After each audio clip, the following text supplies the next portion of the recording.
मित्रांनो, स्वागत आहे लॉ एक्सप्रेस LLB या चॅनलमध्ये। आज आपण पाहणार आहेत CPC मध्ये ऑर्डर 37 नुसार आपण प्रॉमिसरी नोट आणि चेक, हुंडी, वचन चिठ्ठी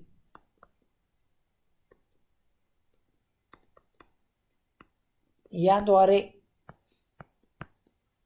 काही करार केले असतील, तुमच्या मित्रांना किंवा नातेवाईकांना किंवा दुकानदारी असते त्यावेळेस आपण एक वचन चिठ्ठी, वचननामा लिहून घेत असतो सामनेवाल्या व्यक्तीकडनं, आणि तो वचननाम्यावरती CPC मध्ये ऑर्डर 37 नुसार फास्ट ट्रॅक म्हणून केस चालत असते। अतिशय जलद गतीने ही केस चालत असते। याच्यामध्ये WS म्हणजे रिटर्न स्टेटमेंट फाईल करण्यासाठी फक्त 15 दिवसांचा कालावधी देण्यात येतो। 10 ते 15 दिवसाचा कालावधी देण्यात येतो। तो पण जास्तीत जास्त म्हणजे डिफेंडंटला त्याचे व्यवस्थित कारण दाखवावं लागेल। कारण बी असं पाहिजे की कॉन्क्रीट कारण पाहिजे की साहेब, जी आम्ही प्रॉमिसरी नोट आहे किंवा चेक, हुंडी वगैरे जे काय असेल प्लेंटिफला दिलेली ती इलिगल आहे, असं काहीतरी कॉन्क्रीट पुरावा त्यांच्याकडे पाहिजे, तरच त्यांना तो 10 दिवसाचा कालावधी देण्यात येतो। अन्यथा ज्या वेळेस समन्स त्यांना रिसीव्ह होतो त्याच्यामध्ये एक कालावधी लिहिला असतो की 10 दिवसानंतर तुम्ही हे प्लेंटिफने जी फाईल केलेली केस आहे त्याचे उत्तर तुम्ही प्रेझेंट होताना, म्हणजे या केसमध्ये येत असताना सोबत उत्तर नेऊन या पद्धतीची ही केस असते। आणि मी हे जे व्हिडिओ बनवण्याच्या मागचा उद्देश हा आहे, या पद्धतीची केस मी जिंकलेलो आहे, बरोबर की नाही? आणि त्यामुळे मला याबाबतचे तुम्हाला ते नॉलेज द्यावं बुवा म्हणून मी सदरचा व्हिडिओ बनवित आहे। याच्यामध्ये असं आहे मित्रांनो की ही जी मी केस टाकली होती ती केस ॲक्च्युली मी प्रॉमिसरी नोटवरती टाकली होती, आणि महाशय कोर्टाने ते माझे जे प्लीड होतं त्याला ॲक्सेप्ट करून मला पूर्ण रक्कम परत मिळालेली आहे त्या व्यक्तीकडनं। म्हणून सदरची जी केस आहे त्यात मी नाव काढून घेतलेलं आहे आणि हीच ती केस आहे।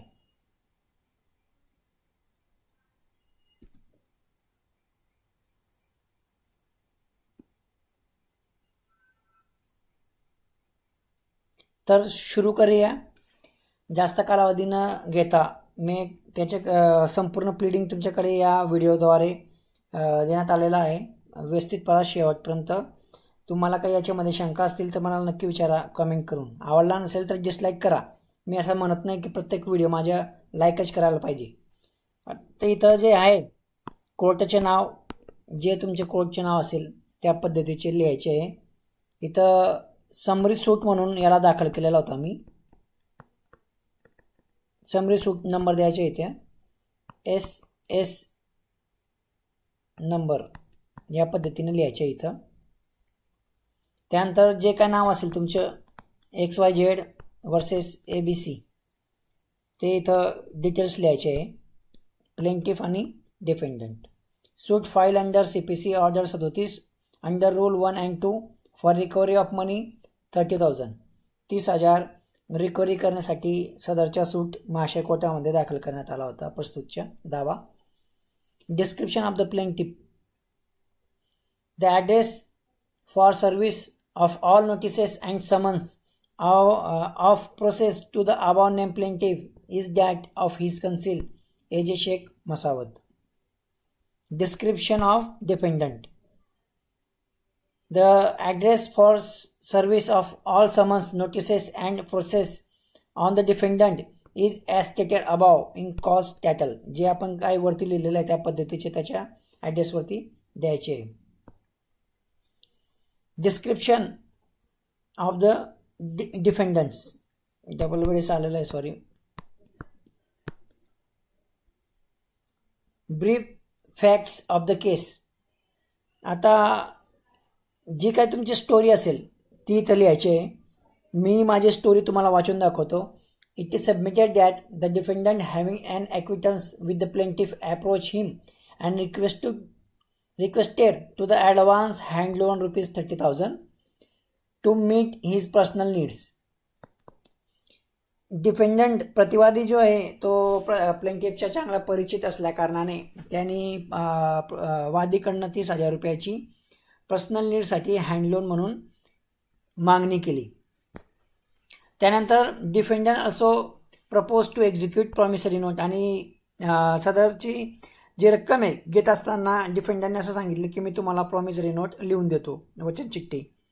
त्यात 18% इंटरेस्ट पर ॲन्युअम या पद्धतीने डिफेंडंट्सने लिहून दिलं होतं प्रॉमिसरी नोटला. ड्यू टू दॅट ॲक्विटन्स, आणि परिचित असल्या कारणाने वादीने ॲग्री झाला आणि ती जे सेम अमाऊंट जो मागत होता ₹30,000 ते प्रतिवादीला 8 तारखेला देण्यात आला. कुठे देण्यात आला?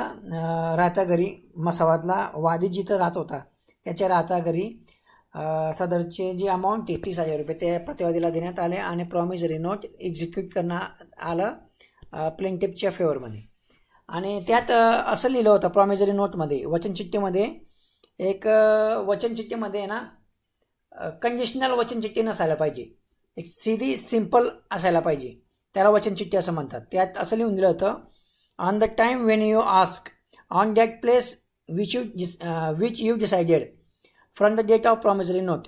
म्हणजे ज्या वेळेस तुम्ही मागाल सदरची रक्कम ₹30,000 त्यावेळेस मी देण्यास बाध्य आहे, आणि ज्या जागी तुम्ही मागाल त्या ठिकाणी मी देण्यास बाध्य आहे, असं ती प्रॉमिसरी नोटमध्ये लिहिलं होतं मी.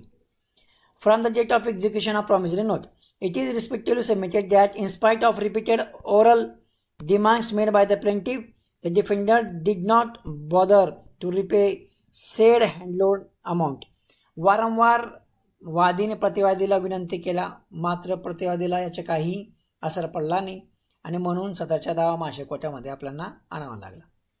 The plaintiff have vexed with the conduct of the defendant avoiding the repayment got issue a legal notice defendant on 3rd August 2021 notice देण्यात आली डिफेंडंटला, कारण तो अमाऊंटच देत नव्हता. His concealed by register post acknowledgement due as well as documentary to his residence. The defendant received the same 10 August रोजी डिफेंडंटला notice मिळाली. मिळाल्यानंतर त्याने पेमेंटही दिलं नाही आणि कुठल्याही पद्धतीचे नोटीसचे रिस्पॉन्स देण्यात आलेला नाही. त्यानंतर plaintiff submits that the defendant having borrow the amount ₹30,000 as a hand loan, having executed the promissory note, is bound to repay same to the plaintiff, who is entitled for the interest of the suit amount from the date of demand. म्हणजे केव्हापासून? 8 August 2021 पासून 18% पर ॲनमने, म्हणजे प्रतिवर्षी 18%ने. as defendant is avoiding to payment, the plaintiff has left no option except approach the honorable court by way of this suit. In view of the above said facts, the plaintiff entitled to sue the defendant. प्लेंटिफने म्हणजे प्रतिवादीने प्लेंटिफला promissory note execute केलं होतं. प्रत्येक वर्षी 18% interest देण्याचे वचन देण्यात आलं होतं, आणि ज्या दिवशी डिफेंडंटला नोटीस देण्यात आली म्हणजे ज्या वेळेस मागणी केली त्यावेळेस 8 ऑगस्ट 2021 ज्या दिवसापासून प्रॉमिसरी नोट लिहिली होती त्या दिवसापासून डिफेंडंटने ॲग्री केलं होतं की त्या दिवसापासून मी तुमचे जे 18% प्रमाणे जे वार्षिक इंटरेस्ट असेल ते मी देईल. मात्र नोटीस देऊन देखील डिफेंडंटने प्रतिवादीने दिलं नाही, आणि म्हणून नाईलाज असतो सदरचा जो सूट आहे तो कोर्टात दाखल करण्यात आलेला आहे.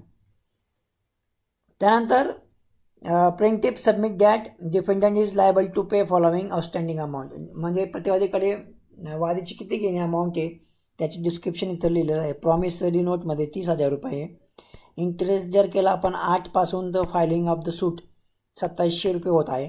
म्हणजे मी ज्या दिवशी हा जो सूट दाखल केला होता ते इंटरेस्ट त्याचे 2700 रुपये होता, म्हणजे टोटल 32,000 रुपये, 32,700 रुपये. Therefore, the defendant has to pay total sum 32,700 to the plaintiff as on the date of filing the present suit, hence this suit. Cause of action केव्हा चालू झालं? 8/2 प्रॉमिसरी म्हणजे ज्या वेळेसला प्रतिवादीने वादीकडनं जी अमाऊंट मागितली आणि ज्या दिवशी त्याने प्रॉमिसरी नोट एक्झिक्यूट केली त्या दिवसापासून. अँड 3/8 रोजी त्यांना हे देण्यात आलं, लिगल नोटीस देण्यात आली, बरोबर, की जे 30,000 रुपये आहेत आणि त्याच्यावरचे जे व्याज आहे ते आम्हाला देण्यात यावं असं करून. मात्र ते डिपेंडंटनी ते दिलं नाही आणि म्हणून तेव्हापासून जो कॉज ऑफ ॲक्शन आहे तो स्टार्ट झाला. व्हॅल्युएशन किती झाला? व्हॅल्युएशन 30,000ला 3% प्रमाणे जे असेल सिव्हिल सूटच्या त्या पद्धतीने मी ते देण्यात आलं होतं. काही वेळेस आपण 2% सुद्धा देऊ शकतो, काही वेळेस आपण 2% अमाऊंट देऊ शकतो, कारण नॉन निगोशिएबल इन्स्ट्रुमेंटमध्ये NI ॲक्टमध्ये हे येत असतं आणि NI ॲक्टमध्ये 2%ची कोर्ट फी आपण महाशय कोर्टाला जमा करत असतो. ज्युरिडिक्शन पण वादी आणि प्रतिवादी हे एकाच जिल्ह्यातील आणि एकाच तालुक्यातील राहत असल्या कारणाने ज्युरिडिक्शन शहादा कोर्टला होतं. त्यानंतर डिक्लेरेशन, प्लेंटिफने अशी कुठलीही केस कुठल्याही कोर्टामध्ये दाखल केलेली नाही त्याबद्दलचे लिहिलेलं आहे. लिमिटेशन पण आहे, विदिन 3 इयर्समध्ये सदरच्या दावा दाखल करण्यात आला आहे प्रतिवादी विरुद्ध म्हणून ते लिमिटेशनमध्ये सुद्धा आहे. आणि म्हणून प्लेंटिफने जी आहे ती इथं सिग्नेचर प्लेंटिफची जे काही असेल XYZ प्लेस शहादा, आणि मी ॲफिडेविटला हे दावा बनवण्यात आलेला आहे. ॲक्च्युली हे ॲफिडेविट होतं पण त्याचे रूपांतर मी दावात केलं होतं आणि व्हेरिफिकेशन या पद्धतीने करण्यात आलेलं आहे. आणि महाशय कोर्टाने मला 1 वर्षाच्या आतच हा दावा मी जिंकलेलो आहे. आता याची रिकव्हरी जे म्हणजे एक्झिक्युशन प्रोसिडिंग जी आहे ती नुकतीच मी टाकण्यात आलेली आहे, कारण बऱ्याच दिवसापासून मी ठेवला होती असंच, आणि ही केस मी जिंकलेलो आहे. महाशय कोर्टाने काय मला 35,000 का 36,000 रुपये या पद्धतीने दावा मंजूर केलेला आहे पूर्ण अमाऊंट. तर तुम्ही देखील या प्लीडिंगचा उपयोग घ्यावा आणि असं फास्ट रिलीफ ऑर्डर 37मध्ये दावा टाकण्यात यावा. नॉन निगोशिएबल इन्स्ट्रुमेंट ॲक्टच्या नुसार जर चेक दिला असेल तर त्याच्यामध्ये आपण 138 नुसार पण दाखल करू शकतो. मात्र जर सिव्हिल सूट आपल्याला दाखल करायची असेल म्हणजे 1-2 महिन्याच्या कालावधी गेल्यानंतर तर आपण प्रॉमिसरी नोट चेक बाउन्स झाल्यानंतर 2-4-3 वर्षाच्या आत आपण ही केस टाकू शकतो.